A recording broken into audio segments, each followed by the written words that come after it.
1.021 mahasiswa Universitas Malikus Saleh Aceh Utara dari 5 fakultas mengikuti upacara pelepasan kuliah kerja nyata atau KKN di kantor Bupati setempat.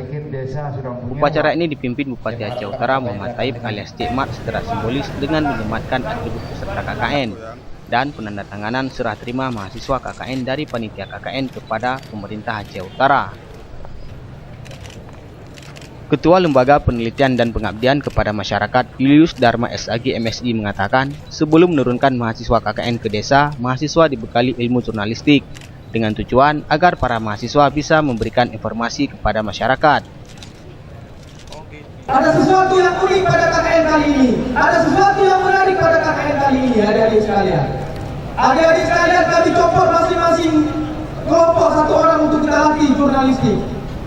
Yang tujuannya adalah untuk apa? Untuk memberikan informasi-informasi nanti. Di setiap desa adik-adik akan berada nanti. Adik-adik akan membuat sebuah berita, memberikan informasi, memberikan konsultasi kepada seluruh masyarakat Aceh Utara. Dan seluruh masyarakat Aceh dan seluruh dunia akan melihat ini. Bagaimana hari ini kondisi Aceh Utara hari ini. KKN ini dilakukan di 5 kecamatan wilayah pesisir Aceh Utara, diantaranya Kecamatan Samudra, Samtalira Bayu, Lapang, Tanah Pasir, dan Baktia Barat, dengan tema pemanfaatan dana desa di wilayah pesisir Aceh Utara. Dari Aceh Utara, Kedir MD, Pelita 8 TV melaporkan.